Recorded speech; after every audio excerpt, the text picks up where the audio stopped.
In my last SPY video, I told you guys the market would likely pull back into the 678 to 676 zone, and today, we hit those exact levels. This wasn't luck. This was just us following structure, pivots, and momentum when they are all lining up.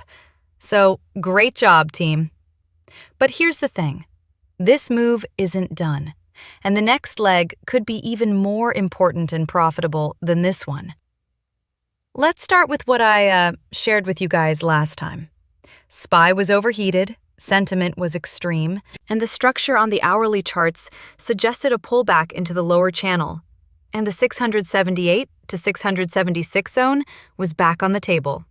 Because the market wasn't ready to accept price back over 684, like I talked about with you over the weekend. That's exactly what we're seeing now.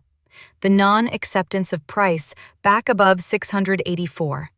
Not yet. This sell-off has now carried into 4 straight red days, all coming immediately after making fresh new all-time highs. A couple weeks ago, I shared with you guys we were going to make new highs. Then a rug pull, and we got it. We all saw it, the bearish divergence, the top of the long-term ascending parallel. Let's face it, the market has been a straight-up beast for many months. So hence the April 7th lows. So a cooling-off period in the middle of a massive bull market is to be expected. We just want to stay on the right side of the market at all times. That pattern alone tells you something about the psychology underneath the market. Buyers are really no longer chasing, and every push is being sold. The red candles are much more aggressive than the green ones, classic footprint of institutional trader behavior, and we need to respect that.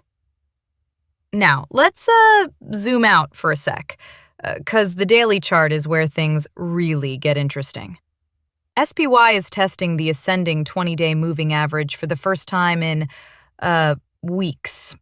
Anytime you go multiple weeks without touching the 20-day moving average and then come back into it, that test becomes extremely important. It tells you and I whether the trend still has strength or whether momentum is slipping. And remember, right below the 20-day moving average sits the daily 50-day moving average, forming a 2-layer support zone.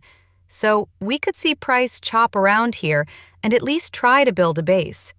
Or this could also be where big money will quietly offload onto retail in a Wyckoff distribution type phase. But we also have a gap at 665 that hasn't been filled. Yet. And price has a history of respecting its gaps, especially when momentum is weakening. On the intraday side, the structure is extremely clear. Price broke down from the rising intraday ascending channel, retested the underside of the channel twice, and failed both times. That is classic distribution. And then we have the double yellow range box rectangles, the consolidation zone we've been tracking. If you've been following this channel, you know I have these institutional buy-sell boxes in yellow. Top of the box are sellers, bottom of it, and those are buyers. You can download my institutional buy-sell trigger box indicators for free on TradingView. I'll drop a link in the description. And hey, if you like to trade options, join my live trading room to follow all of my trades in real time, every day, straight to your mobile as it happens. I'll drop a link in the description below to my Patreon trading group, just in case you want to pop in and make some money with me. If you take the height of that box and project it downward, the measured move lines up perfectly with 674, and even down toward 670 if momentum builds. And suddenly, this pullback doesn't look random. It looks calculated. I'm going to flip bullish above, 682.90. If SPY reclaims this level, buyers finally have room to breathe. Above that level, targets become 686.40, then 688.48 to 690. Should be a magnet in that scenario.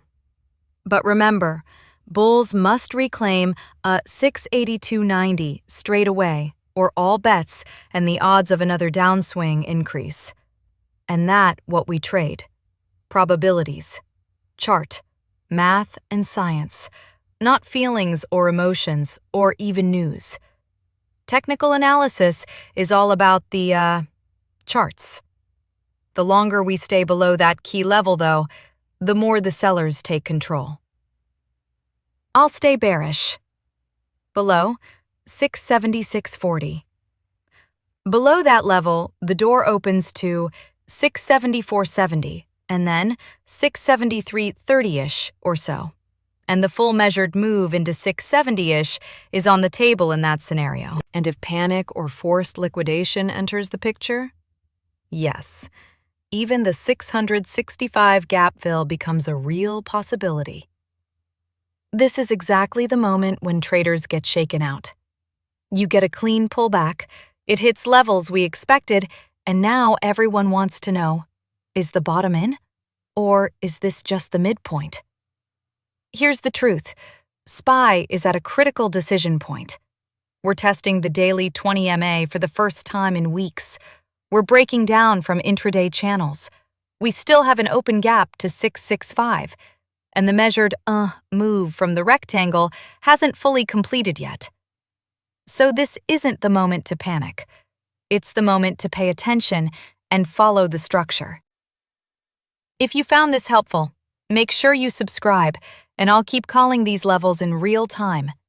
Let me know in the comments, do you think SPY fills the 665 gap before the end of the year? I'll be reading every single one.